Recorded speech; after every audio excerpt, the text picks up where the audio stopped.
Good afternoon. My name is Jim Easton. I'm the president of the Smoky Mountain Storytellers Association. We're so delighted that you are here. I've heard a few people say you're from out of town, and that's even better to know we've got the word that can be spread a little further. But just for my curiosity, how many of you are from Blount County? Most of you. And you folks are from out of town. Where are you from? We're from Huntsville, Alabama. Huntsville, Alabama. Glad you're here. I'm from Who Poland. else is from away? I'm from Poland. Poland. We draw a big crowd. They must really be. But anyway, we're delighted that you're here to be with us today too. Where are you from? Marvel. Okay. Right over there. All right. So a few announcements before we get started. First is, I gave out brochures. If you didn't get one and you need one, I want you to take one because it has our website on it. It has our email address on it, and it has a wrong phone number on it. So if you have a pen, go ahead and get it out. I'm going to give you the correct number, and then I'll make a few announcements before I do that. Second thing is, we are going to be doing another concert, different storytellers, tomorrow, and all of that is on this big sheet of paper. And then we're going to be back here in about a month, and we've got events at IAM's Nature Center. So all over the place you'll be able to see Smoky Mountain Storytellers. And so be sure to take one of those home with you. We always have the latest information on our website, and it's easy to remember. It's SmokyMountainTellers.org. SmokyMountainTellers.org. All right, everybody got a pen who has one? Or anybody who needs one? I have one here. And Jim, we have a YouTube channel, Smoky Mountain Storytellers. Smoky Mountain Storytellers YouTube channel. So if you say, oh, that was a great story, I'd love to hear that again, it's probably already on there. All right, so the updated telephone number for us is 865 309 5815. 865 309 5815. So now you've got that updated, and be able to call us if you need to. And then, of course, you could, any of us as individuals, there are a few business cards out here of a couple of storytellers. And the other thing you want to know is the second Sunday of each month, usually, not today, but usually the second Sunday of the month at 2:30, we do a live Zoom concert. And sometimes we can coordinate it with when we're doing an actual concert. Sometimes we just do it all Zoom. But again, you can find that on the website, but that's a good thing to put on your calendar. Just know, hey, if I want to hear some stories at 2:30 on the second Sunday of the month, they're going to be doing that usually. And what else? Last thing, if you have your cell phones with you, it's perfectly okay to take pictures, but would you set your cell phones on stun so that if anybody calls you, we can all enjoy it. Or you can just turn the ringer off, which would be great. And then last thing, there's no admission, we're glad to have you, but if you would like to give tips, we're glad to do that. We can do that cash, check, or I think I've got the credit card thing, so you'll just have to be patient afterwards so we can get that taken care of. But if you'd like to leave a tip, there is a basket that's going to be outside the door that you can leave that on. Although there could be a good story out of that, so we might. All right. So anyway, I'm going to be the first one up today. We've got three storytellers for you, and I'm going to lead off. And I thought I would lead off today with an old story. I want to tell you a story of King Arthur. Now, I've got a young lady in the back corner. You know who King Arthur is, I presume. But in school, do you? I've read a lot about him. Fantastic. So after I get done with this story, you can correct all the mistakes that I make. Just keep them between you and me. So anyway, I want to tell you the story of Arthur. Now, you know Arthur was the king of the Britons in a golden age when people were kind, they had chivalry, folks treated each other differently, and they had a great respect for those who led them, and this was especially true of Arthur. because he was the kind of leader people wanted to follow. He was not someone who set himself off and stayed away from his people. No, he would get on his horse and he would ride out into the countryside. He would meet with people. He would judge their disagreements. He would try to create unity. And he was on one of these trips, coming around the eastern side of England, and he was coming back and he was so eager to get home. He had been gone so long from Guinevere, his wife, and so he was tempted to take a shortcut through the Mirkwood, which everybody knew was a mistake. Bad things happened there. It was dark. Folks went in, they never were heard from again, but he decided he would be safe, and so he turned in. And as he went in through the Mirkwood, it became darker and damper and darker, and a heavy sleep came over him, and he found himself asleep in the saddle. And he didn't awaken until he came to a bridge, and standing in front of the bridge there was a huge knight in shining black armor. Well, Arthur roused him and he said, "Sir Knight, I'd like to cross the bridge." Nothing. "Sir Knight, perhaps you didn't hear me. I seek to cross the bridge." Nothing. He said, "Knight, I know who you are. Arthur, king of the Britons. You will not pass." And Arthur was surprised. People usually didn't treat him this way. He said, "I have no quarrel with you. I'm simply going home back to Camelot. Will you let me cross?" "I will not. I challenge you to a contest." Well, this was not unusual. It might have been a joust. It might have been a sword fight, not usually ending in death. That was common. So Arthur said, "What's your challenge?" And the knight said, "I challenge you to a head cutting off contest." Well, that was a new one on Arthur. He said, "Sir Knight, I'm not familiar with that contest." He said, "It's very easy. I'll cut off your head and you can cut off mine." Well, it didn't make a lot of sense, but Arthur never turned down the challenge. He got off his horse. He walked up to the knight and he said, "How do we do this?"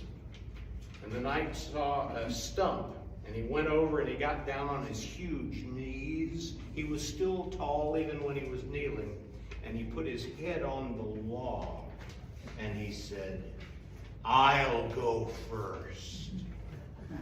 And Arthur said, "Sir Knight, I have no quarrel with you. Why would I want to cut off your head?" "Ah, so you are a coward as well." Well, that couldn't stand. He got Excalibur, he pulled out this beautiful sword, he raised it over the knight's head, and he said, "I'll give you one more chance." And he said, "Cut if you have the nerve."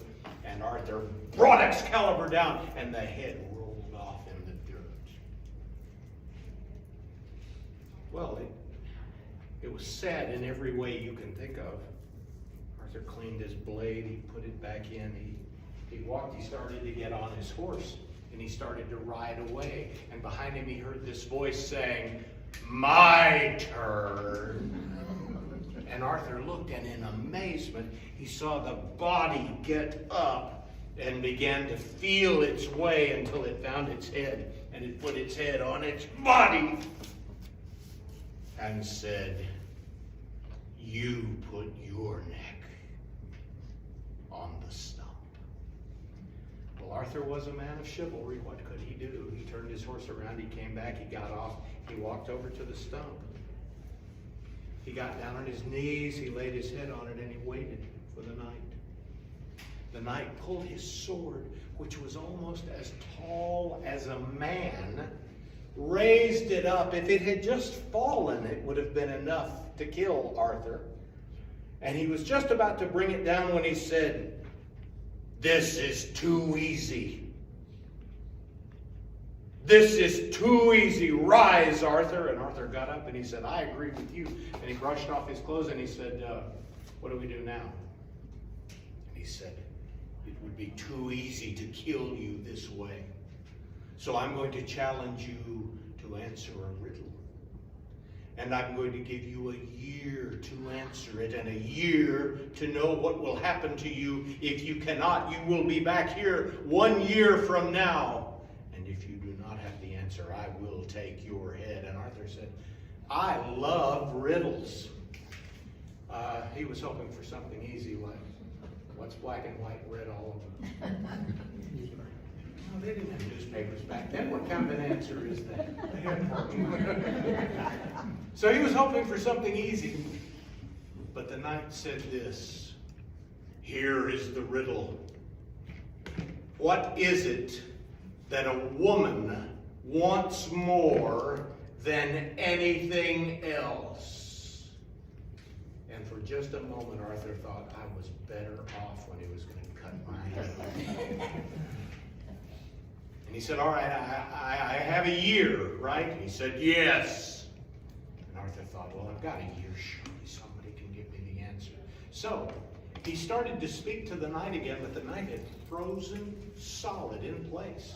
Would not answer, would not move. Eventually Arthur gave up. He got on his horse. He crossed the bridge, and he was thinking, what is it that a woman wants more than anything else? What is that? And he came past a cabin, and the cabin had a little covered porch on it. And on the porch, there was a rocking chair, and there was an old woman sitting in the rocking chair, rocking back and forth. And he was preoccupied as he went by, so he didn't even notice her. But he heard this voice that said, Arthur, King of the Britons? And he stopped and he looked at this woman. Well, I say it was a woman. It was the most hideous woman you have ever seen. Her hair looked like it was made of Brillo pad. Her face looked like leather that had been treated poorly. It was covered with hair in places women shouldn't have hair. It had bumps and dots and all kinds of terrible things, and pus oozing out of her face and her hands and her body. And he said, yes, madam, I am Arthur. And she said, I know who you are. Arthur, King of the Britons, and I know you have a riddle to answer, do you not? And he said, how do you know about that? She said, I know all these things. I have the answer. He said, you do? She said, yes. And I will give it to you. But the cost will be very high. And he thought just a moment, I don't know these people. I don't even know what's happened. I certainly don't know if I can trust her. Somebody in my kingdom will be able to give me the answer. I'm not going to ask her.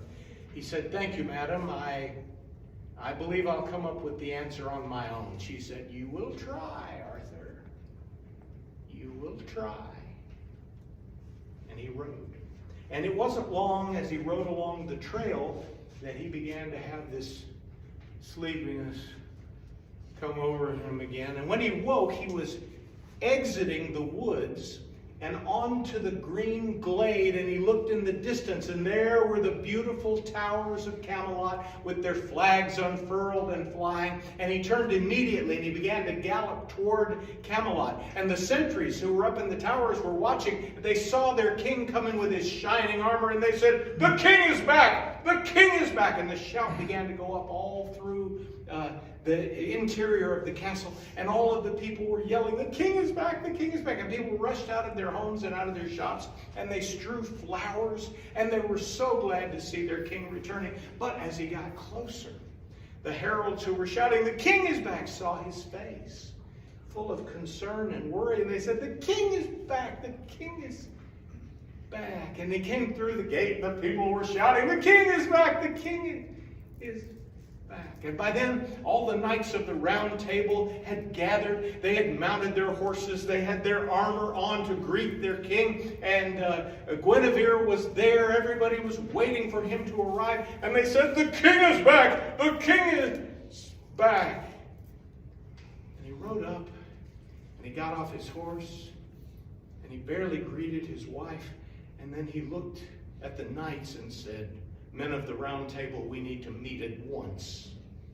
And so they went, and you know the story of the huge table, a huge oaken table that the knights would meet at. They all sat there, and they were all there. Galahad, who was the strongest of all the knights, and Lancelot, who was the bravest, and Sir Gawain, who was the most handsome. All the young women were in love with him. And they gathered, and Percy, who was the most spiritual of all the knights, and I could name them all, but they were all gathered around the table, and the king told them what was going on.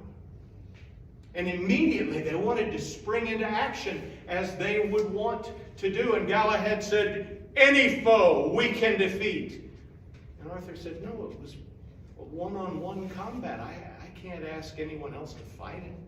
And Sir Percy said, "We can bring all the priests. This must be some form of enchantment, and we can fight against it." Arthur said, "No, there was no enchantment to it. I knew exactly what I was doing." And Sir Gawain said, "Surely there are so many women in the kingdom. Someone will have the answer." And he turned to the young woman who was serving their table, and he said, "Young woman, what is it that you want more than anything else?" And this young woman, who was desperately in love with him, said, "To do everything my future husband asks me to do." Yeah, none of them bought that there either.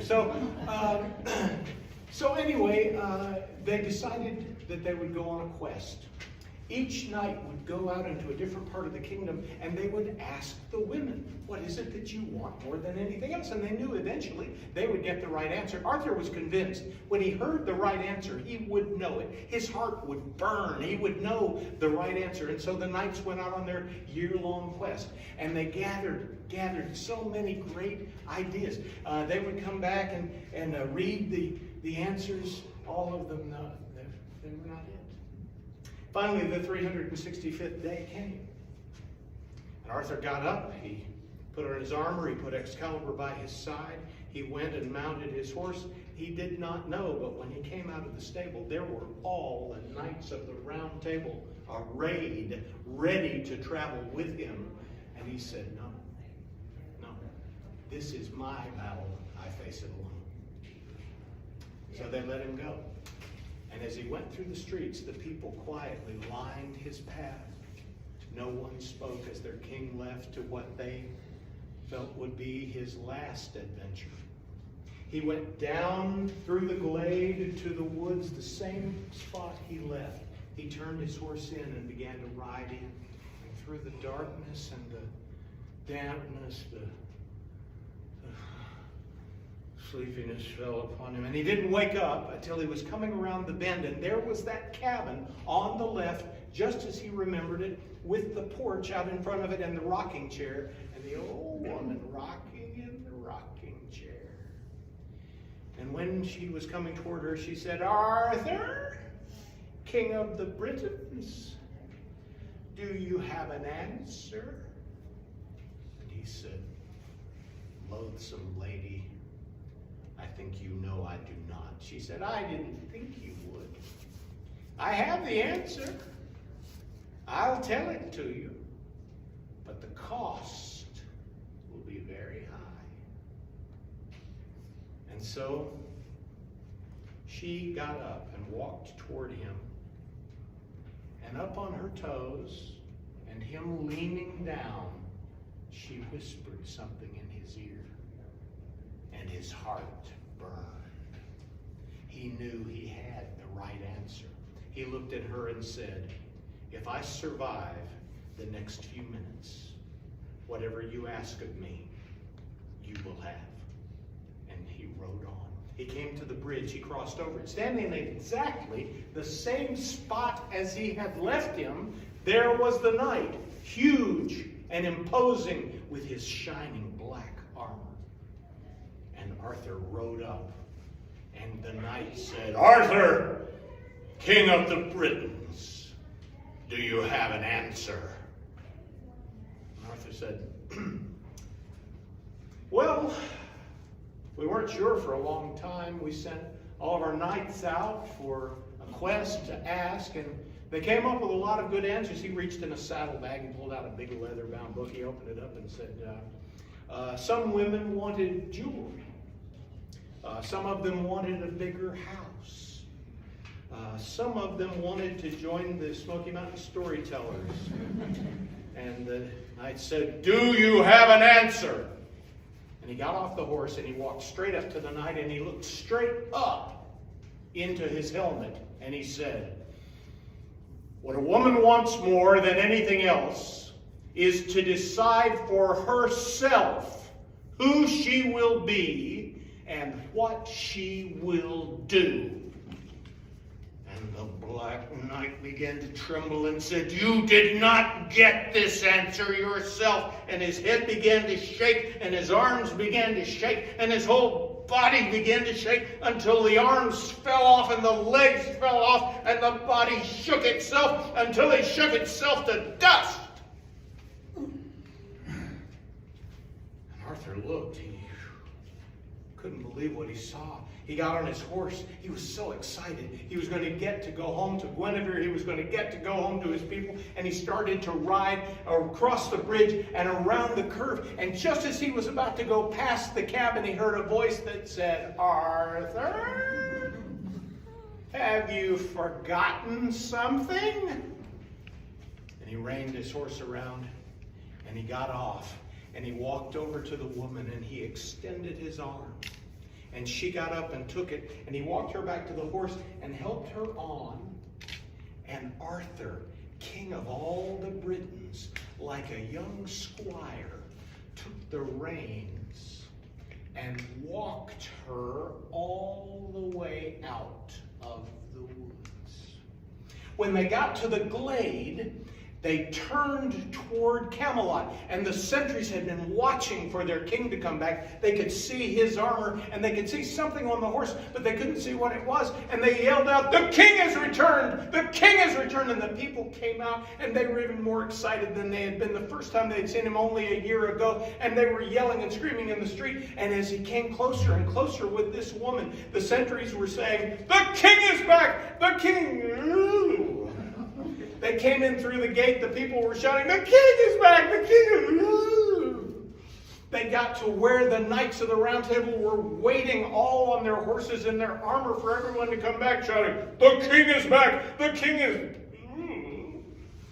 And when he got up, he extended his arm. He helped the woman down, gave her his arm, walked up in front of the knights and said, "Knights, this is the woman who has saved my life."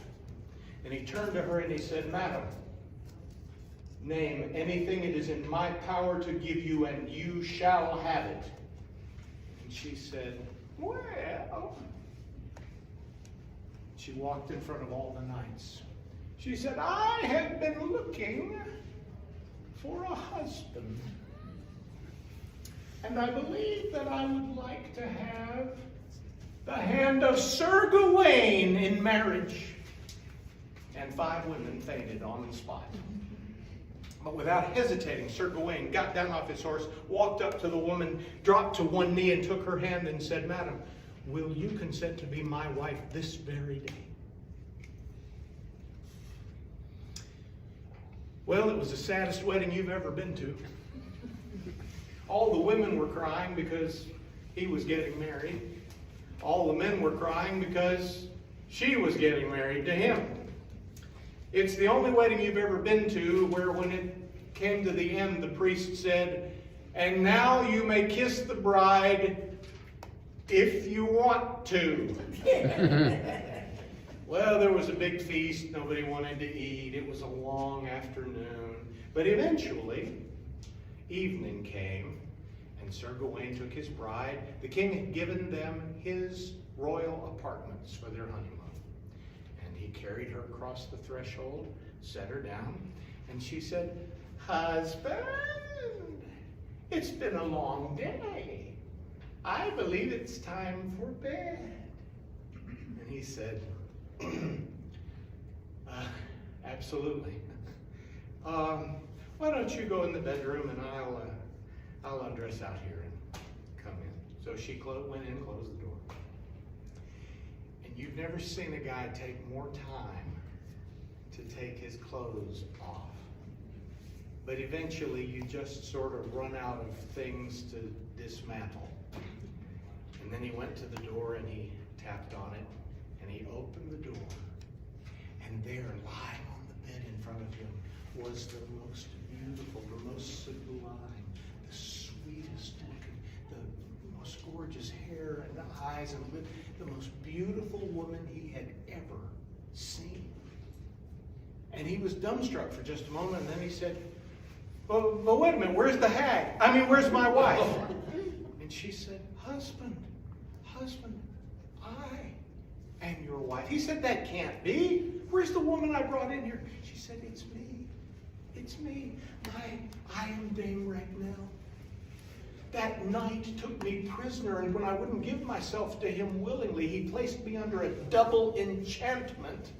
And one of them was that I would look like a hag day and night until some man of his own free will married me. And husband, you have freed me from half the enchantment, so now I only have to appear that way for half the day. The other half of the day I can appear like this. So, husband, I can be like this in the daytime, or like the hag at night, or I can be like the hag in the daytime and like this at night. Which will you have, husband? And he sort of rocked with that thought, and he thought, well, if she's a hag in the daytime, everybody's going to be sad all the time.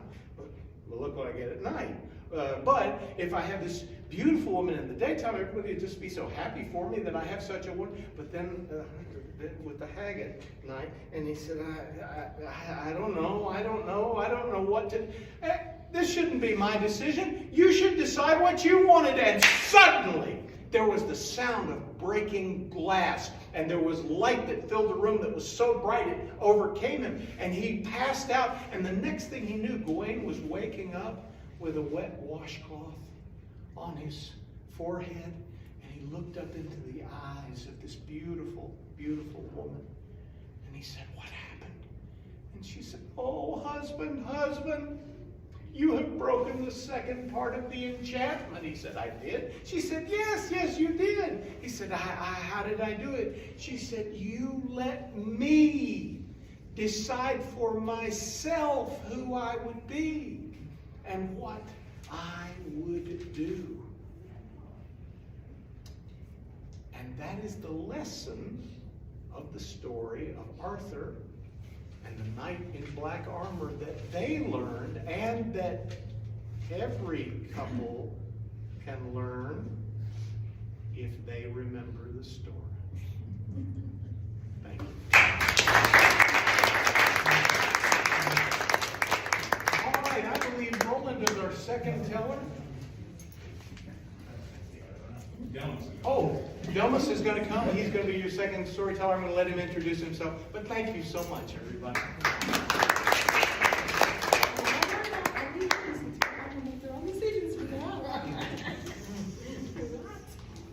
Hello, everybody. My name's Delmas Franklin. I'm originally from Rome, Georgia.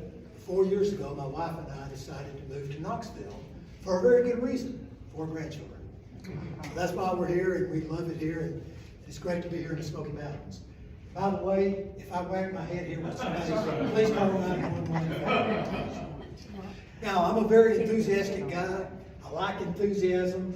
I really believe in it. It's helped me in my career. It helped me move up the ladder in my career. Enthusiasm really works.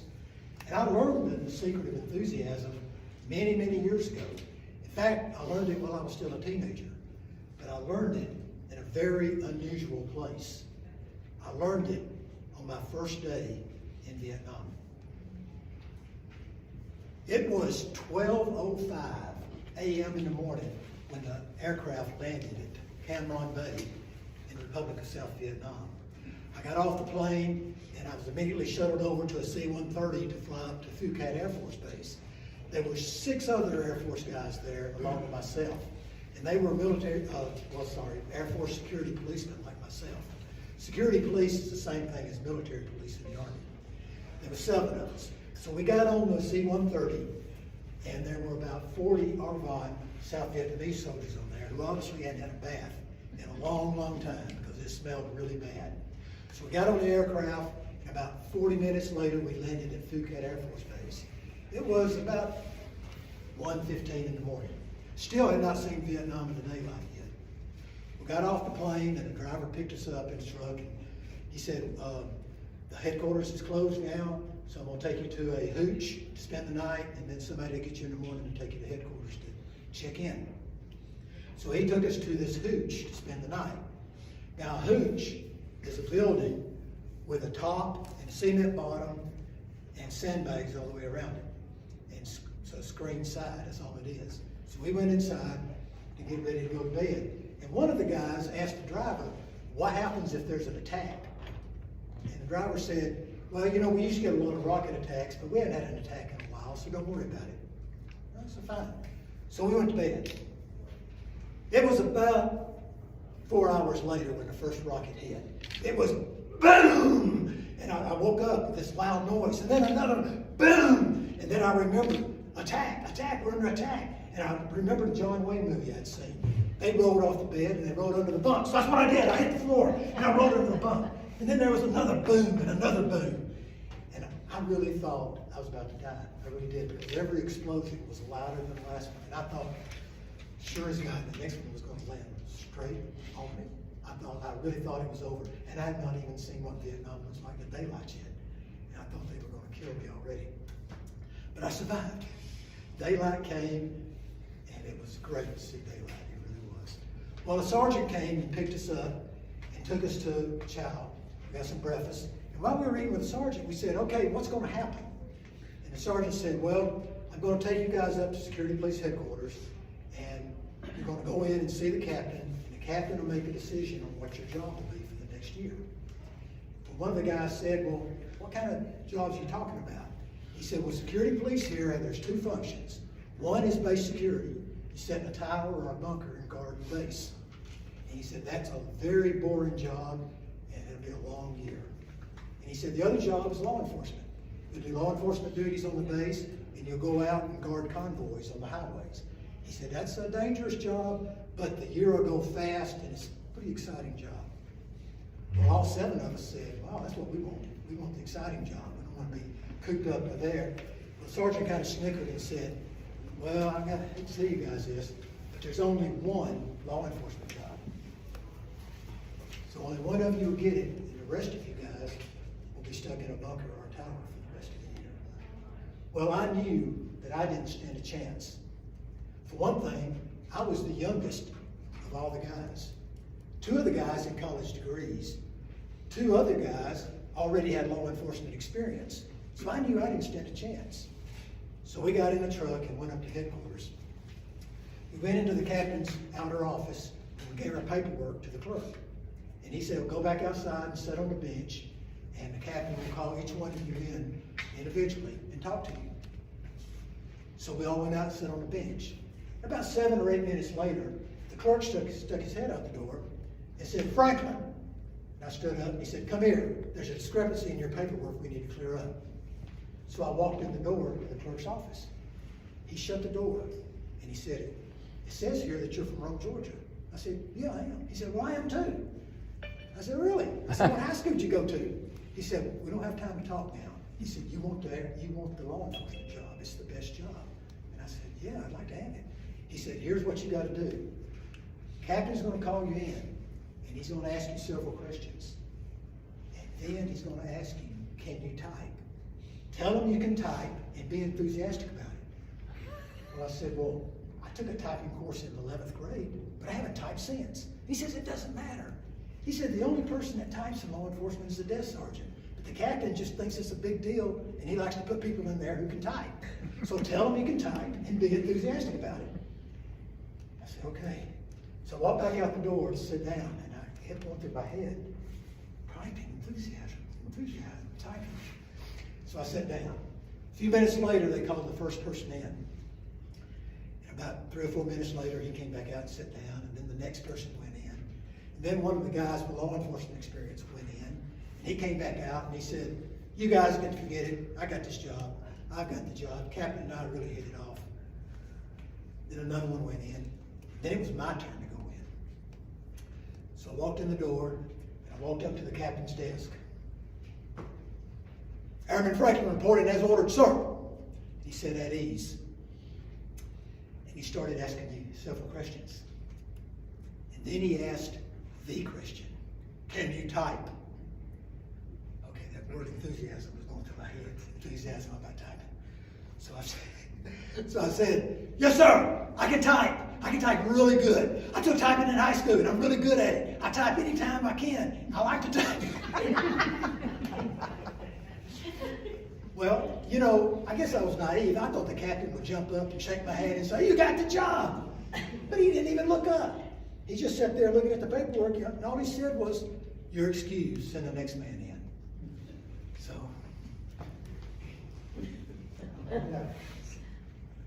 I was really rejected. I thought I had my chance, and I blew it. So I went back out and sat down.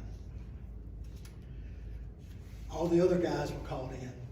And then we waited another 10 minutes, and the clerk came out carrying our files.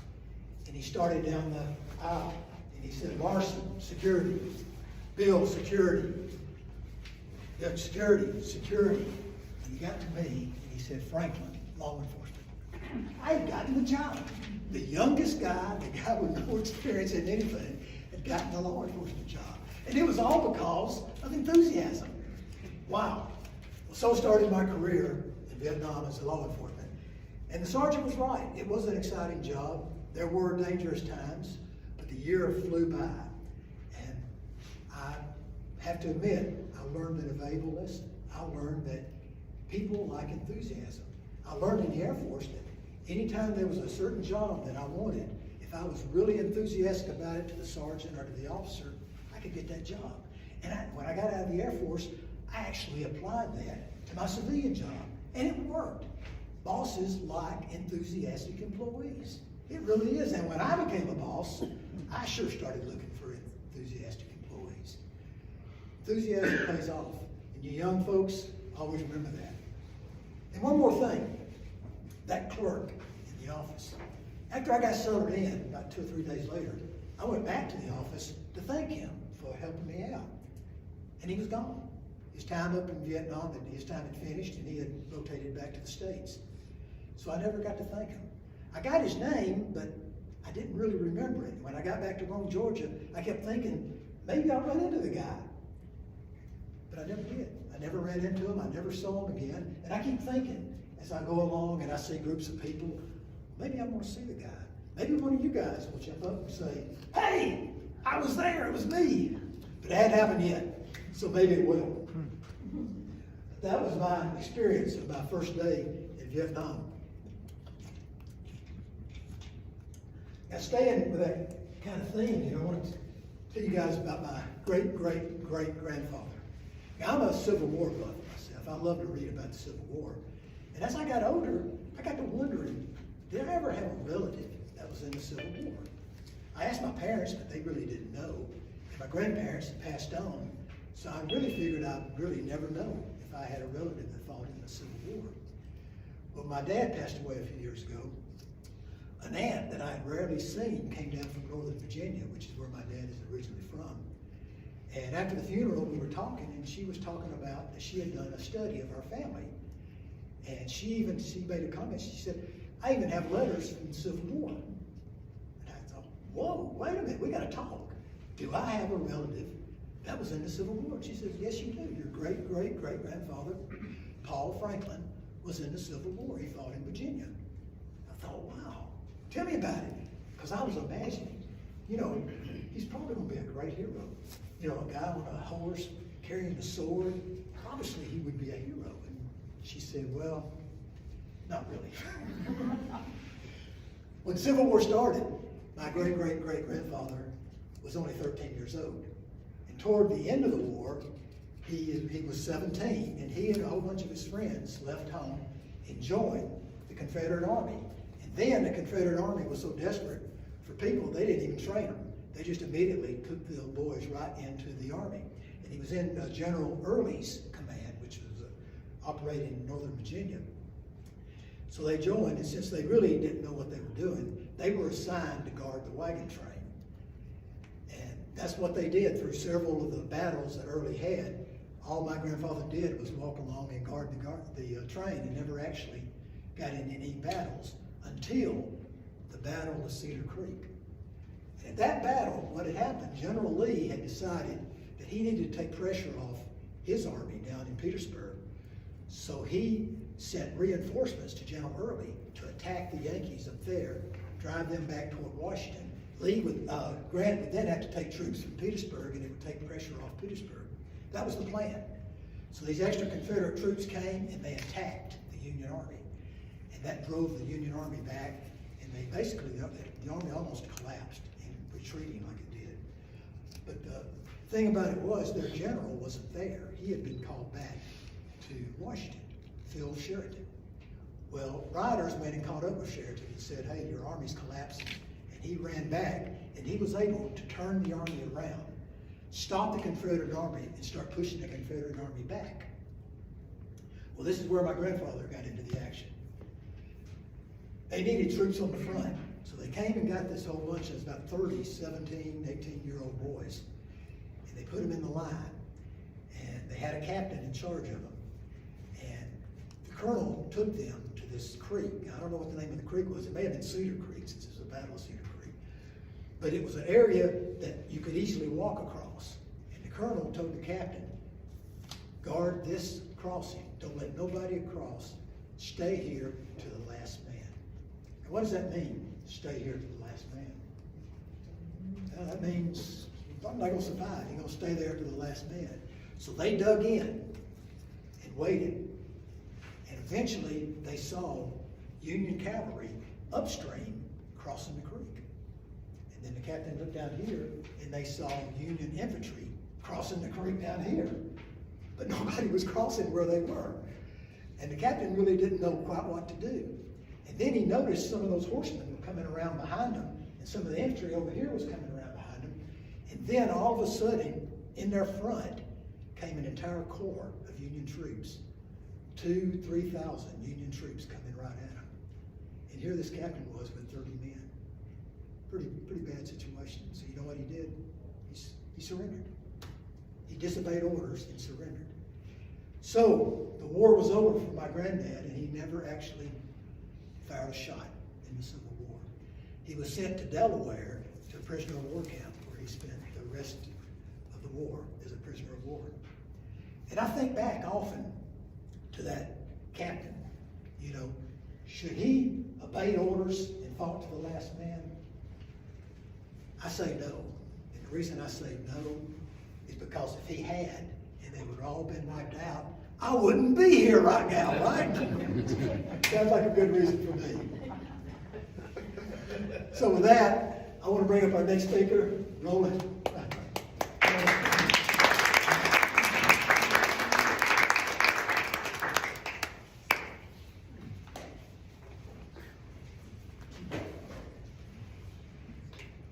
I have already learned a wonderful lesson today.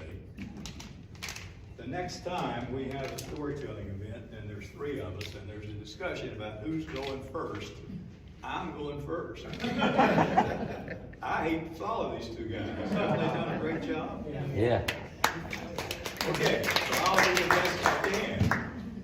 Okay, like I said, my name is Roland Moats. I live in out Blount County here, out near Maryville. Been here 40 years, I guess. I'm native Tennessee and grew up down in Middle Tennessee. So I enjoy telling stories. I've heard stories all my life. I've enjoyed them. And so we'll see how I can do sharing one with you today. The lesson for today is once you undertake to communicate with a person, ignore said person's frame of reference at your peril. Remember that. Once you undertake to communicate with a person, ignore that person's frame of reference at your peril. 1930, Homer Hoonwaddle showed up in Lawrence County to be the county agricultural extension agent.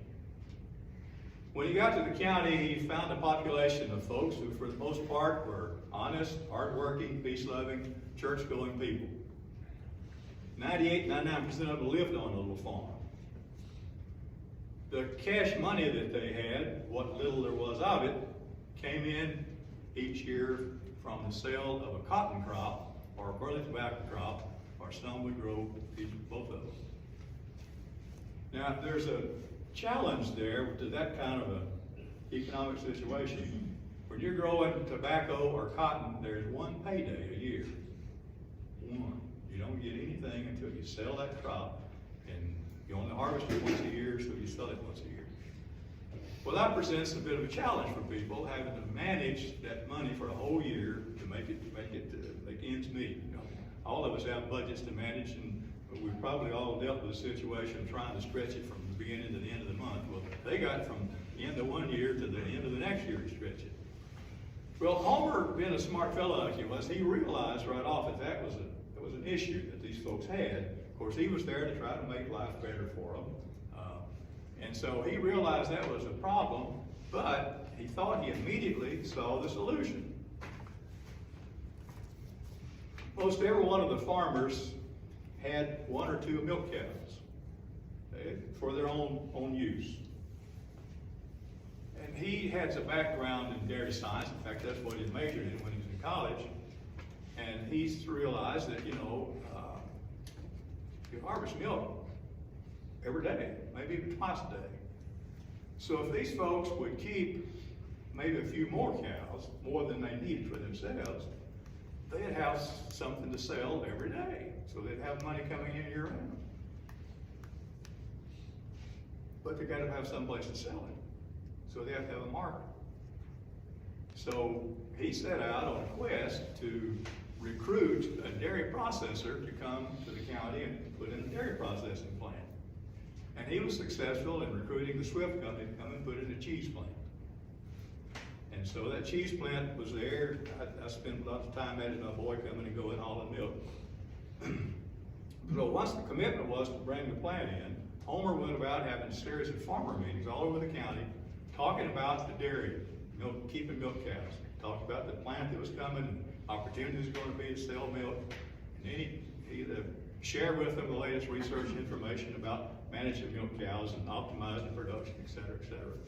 So he did so good at that by the time the plant had been open 3 months, about every morning, about every mailbox in the county, there was at least one can, 10-gallon can sitting out there, a milk can full of milk. In some places there were 5 or 6 of them, because they had bought several cows. And there was a fleet of trucks going all over the county, picking up those cans and hauling them into the cheese plant. When they got into the cheese plant, the driver had to pull up by this loading dock there, unloading dock, and there was a chain conveyor, and they had to set those cans off on that chain conveyor. The conveyor would take them inside the plant, and there was a machine in there that would dump the milk out and run the cans through a washer, and the cans would come out the other end of the chain, and they'd pull the trucks up and put the empties back on.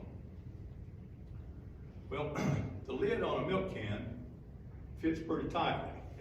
Some of you, I'm pretty sure, have seen one of these 10-gallon milk cans. They got a flared top on them, so that leaves a little narrow throat, and the lid's got a skirt on it, and the lid fits down, forced down in there, so it fits pretty tight. The machine inside the plant needed that lid to be loose when the can came in. So he had to lift the lid off. Well, those lids fit so tight on there that sometimes they're quite resistant to get off, so they need some encouraging. Well, the encouragement the drivers used was about an 18-inch long section of a 1-inch diameter steel pipe. They would take a piece of pipe and they would encourage that lid to come off. Sometimes it would take pretty significant encouragement. Well, once the driver got all of his cans off, they had a hole there in the side of the building to stick that pipe in, so it'd be there for the next group to come on. So there was a lot of excitement there at the plant. From mid-morning until early afternoon, trucks coming and going, cans being set on, cans rattling down the conveyor belt, the encouraging of the lids to come off. It was just the kind of excitement that would attract the loafers in town. Men who didn't have anything better to do than come out and watch milk trucks come and go. But one of the loafers that was the most dependable, he was there every day. You could always count him being there. A fellow by the name of Joel Estes. Now, Joel was a man of distinction. he had at least 3 distinct qualities that once you met him, you would never forget and you would never have problems identifying him again. One of his distinctions was his height. His height was not terribly 5 feet 4 inches or so. But it didn't matter whether you measured it standing on his feet or laying on his back.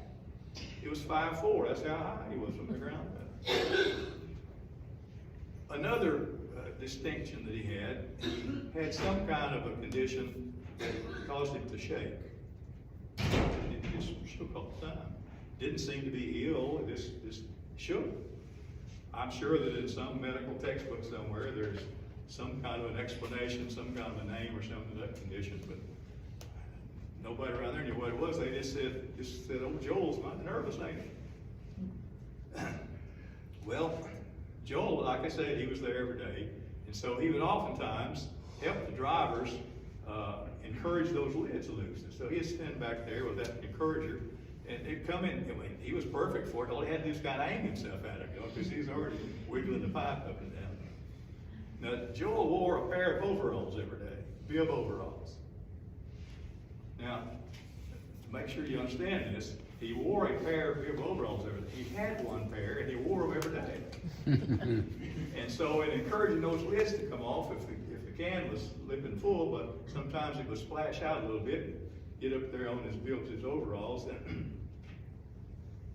you know what sour milk smells like. So Joel had 3 distinctive characteristics. One, he stunk to high heaven, and 2, he was a sphere, perfect sphere in geometry, and he shook. Old nervous Joel. Well, one day I had an Uncle Moats, that had a milk route. He drove the truck, hauled the milk in, and I'd help him a lot of times on Saturdays and in the summers. So we were sitting there at the plant one day, waiting for our turn to unload. There's other trucks in front of us. They were setting the cans off, and there was old Joel encouraging the lids to come loose. Uncle Mo says, he was sitting there, nothing to do, just sitting there waiting. He said, I wonder if old Joel ever has nightmares about Miss Martha's wedding. Well, I knew what Miss Martha's wedding was. You couldn't grow up around there without knowing about Miss Martha's wedding. It was the most significant thing that happened in the county since Shoal Creek flooded and destroyed David Crockett's grist mill and whiskey still. Folks even used it to mark time. They'd talk about things happening before Miss Martha's wedding or things happening after Miss Martha's wedding. I knew about Miss Martha's wedding, and you tell me what it was, but I'd never heard anything about old nervous Joel having anything to do with it. So while we were waiting, I had plenty of time, so he proceeded to tell me the story of Miss Martha's wedding, and Joel asked us to follow it. It's only from the start. Well, Miss Martha was the daughter of W.L. Gladney. She was his daughter and his only child. Now, W.L. and many, he was somewhat of a humble man. He would refer to himself as a man of modest means. But to everybody else in the county, he was filthy rich. But he hadn't always been. He was not of money. He grew up sharecropping. And as it got grown, he continued to sharecrop cotton. But he was industrious, had a good head on his shoulders, he worked hard, he was frugal, and he began to get a little extra money and he would buy land. And so before long, he was making his own crop. He wasn't sharing with anybody. And then he kept investing, he bought more land, and he had sharecroppers growing his cotton. So then he got enough of that going on that he could justify buying a cotton gin. So he bought the cotton gin. And just a bit of a side note about the cotton gin. One of the things I remember about it, as a token of appreciation or whatever you call it, as when farmers would bring in their first bale of cotton and followed by gin, he'd give them all a wallet, a leather wallet. And if wallet folded up, it was embossed. On one side, it had the name of the company, Gladney Gin Company, Lawrenceburg, Tennessee. On the other side, it says, "We ain't mad at nobody." I just happen to remember those days, got stuck in my mind. But anyway, he had the gin, and he built warehouses, and he would have, of course, his cotton coming in. He'd put it in the warehouse, and he'd buy all the other cotton that came in there. And he was getting big enough that he would deal straight with the textile mills. So he had a vertical integration there. Well, he was already well established in business when Martha was born. And so her being his only child, and him being somewhat older, he had resources, and he was determined that she was not going to want for anything.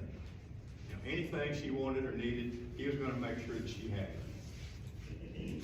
And so, for a couple of reasons, from start, he was kind of focused on a nice wedding for her. That's one of the things he had in his mind, a nice wedding for her. There's really two reasons for that. One, like I said, she was the apple of his eye, and he wanted to make sure that she got anything she wanted. And he just wanted her to be properly recognized, and he just wanted her to have everything. The other reason he wanted it, he had a little bit of a chip on his shoulder. Now, his business was on par with the business of the cotton barons coming back from the old plantation down in the Mississippi Delta. Since he was not off money, they kind of looked down their nose at him. And so, not only did he want to have the best thing for his daughter, he wanted to show those guys that he could put on the biggest shindig as they could. Now, given his background, he had never been to a big fancy wedding, and so he was having to imagine what this should be. And so in order to get some information about it and how to go about putting it together, he started subscribing to all the newspapers from the big towns in the South. You get the Nashville Tennessean, the Memphis Commercial Appeal, the New Orleans Times-Picayune, the Atlanta Constitution, and he would read the society papers, the descriptions of the weddings and the parties and the balls. And every time he would see something in there that he liked and thought it would be perfect for her wedding, he'd clip the article out, and he would put it in a scrapbook. And so he did this for years and years, from the time she was just a toddler. And so he was not, like I said, he never had been to one of these fancy weddings. And so he wasn't very discriminating about what kinds of things he could have to put in there. So if it was an interesting looking party, whether it was a Eastern Star ball or a debutante ball or some kind of a banquet or birthday party or something, if it looked interesting to him, he'd cut it out and put it in the book. And over time, he had a rather thick book. I mean, it was more like he was preparing for a wedding festival, not just a wedding itself. Like he was preparing for the Miss Martha Wedding Festival. And so he had all this, it just kept going over time. Well, as time went on, he began to get a little bit nervous because Miss Martha wasn't getting married. Now, the fact is, she was not a terribly handsome woman. She looked better in the reflection of W.L.'s bank account than she did in any other light. But she had good head on her shoulders. She had common sense. She could detect it when the guys that had been coming around, they came around, but she could tell they were seeing her in the light, reflecting from his checkbook. So she would decline their offers and proposals. But one day she was over at the gin up in it was right at the height of the cotton harvest, and they needed all hands on deck at the gin. So she was in there helping out. And Laszlo Lumpkins came in. Laszlo was a drummer for one of the gin supply houses out of Memphis, and he came in there to call on WL to sell him gin supplies. Well, he was a pretty decent looking fellow, and he happened to notice Miss Martha and something about her, he liked it, attracted to her, so he struck up a conversation with her. By golly, W.L. wound up buying a lot of gin supplies over the next few months because he just kept coming around calling on Miss Martha. Well, things went along fine. W.L. had met him. He's a fine looking young man, so he was really thrilled when Laszlo proposed to Martha, and she agreed. All right, so he's got the wedding all planned in this book right here. He's got a husband for Martha, So it's now time to put this plan together and have this big wedding. So then, he really had a problem. He had this wedding all planned out. I mean, it's right there in the book. You just read the book, and there's what's going to happen. But he didn't want to, he was finished with that. He wanted to enjoy the wedding. He wanted to enjoy the celebration. And he didn't want to have to worry about implementing that wedding. So he said, you know, I need a wedding coordinator, a wedding planner. So he got out to the phone book down there, and turned it back to the yellow pages and looked on both sides of it. And there was not anybody in the business in there of coordinating weddings. Well, what am I going to do? Well, in reading and putting those articles together, he saw that, you know, a lot of the events had to do with food, hors d'oeuvres and dinners and whatever. So maybe if he could find somebody who was in the restaurant business, that maybe that would be the best he could do, get somebody to coordinate this.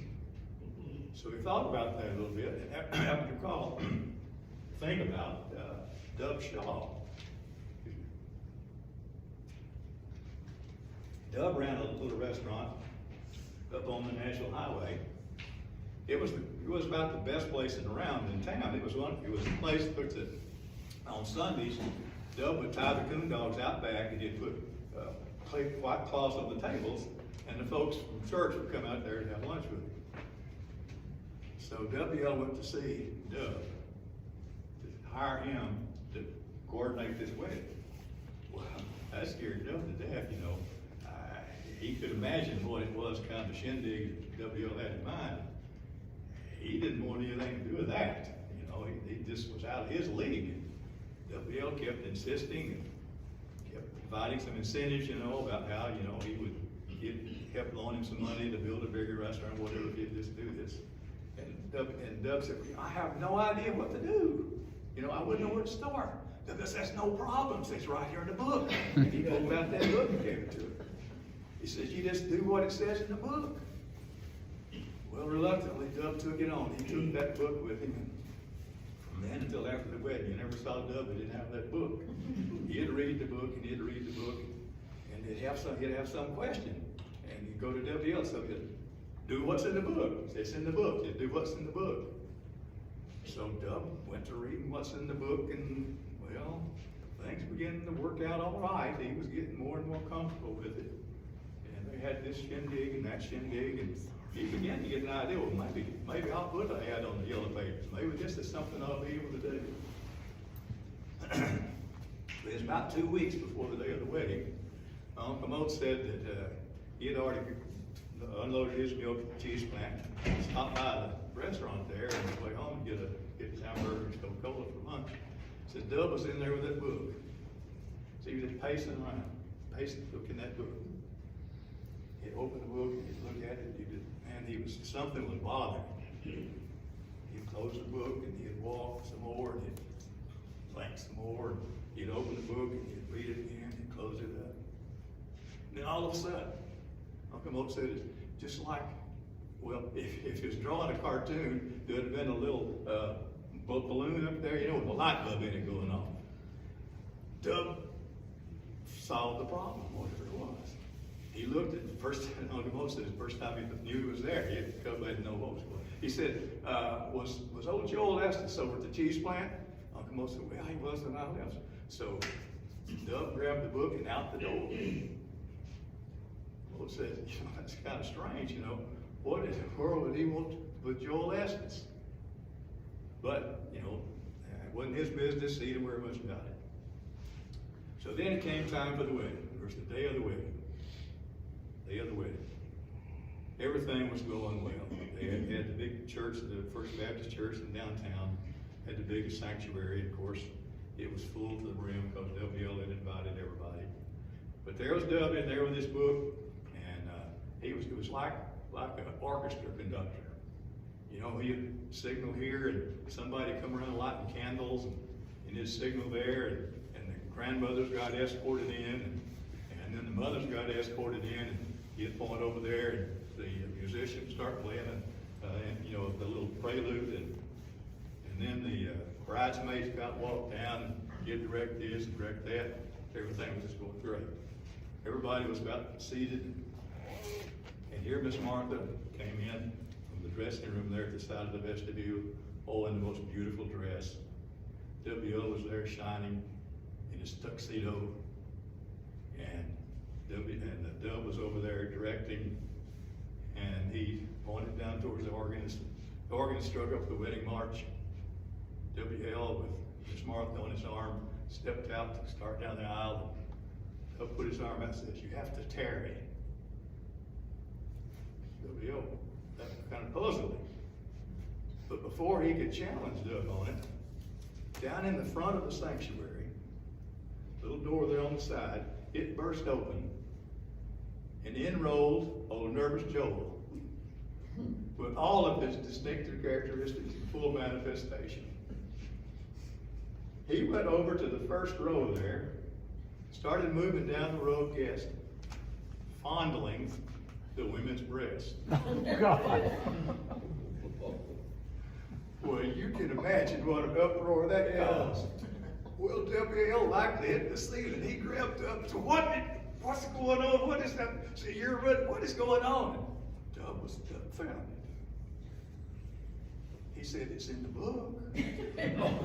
W.L. says, "There ain't nothing like that in the book." Says, "What kind of a fool thing are you doing?"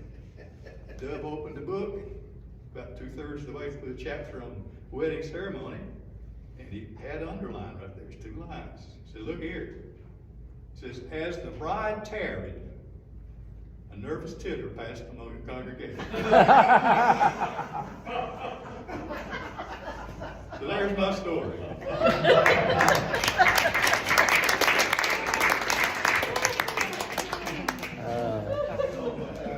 Well, we're glad you endured all of this, and hope you enjoyed some of it. And as Jim has said earlier, we'd be pleased for you to come out to any of our events, and you can look at the schedule there, so I see you have them. And we'd like you to be members of the Smoky Mountain Storytellers Association.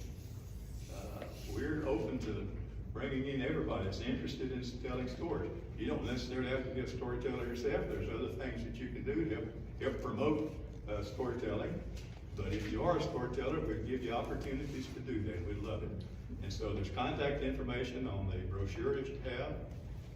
And so come join us if you can sometime. Thank you all for coming. Do we do weddings? I'll tell you what.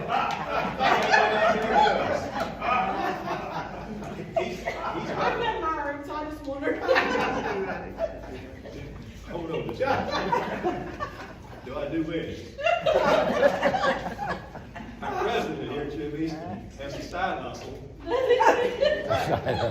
He's an ordained minister. And I think he gets some good stories. yeah, he does. And I heard this story once. A fellow, an ordained minister, not unlike him, had a church he was serving, and on a Saturday, there was this young couple came to him in his house, said that they wanted to get married. And something had happened, they had scheduled to do it the day before, and whatever the deal with it didn't happen. But they needed to get married because, I don't know if he was in the service and got to be shipped up. There was something that made it important that he get married. And so the pastor said, if you'll come to church tomorrow, at the end of the service, I'll just ask the congregation to stay there, and we'll just do the wedding right then. That'll be all right. And so they went to church the next morning. There was the usual congregation, and the pastor had his usual sermon. And he got down where he had the last song and the invitation to the altar and whatever. But before the benediction, he said, everybody just wait a minute. He says, those who want to get married, come on forward. And he turned to get his marriage man. And he turned around. There was the couple who had seen him and 4 single women standing there.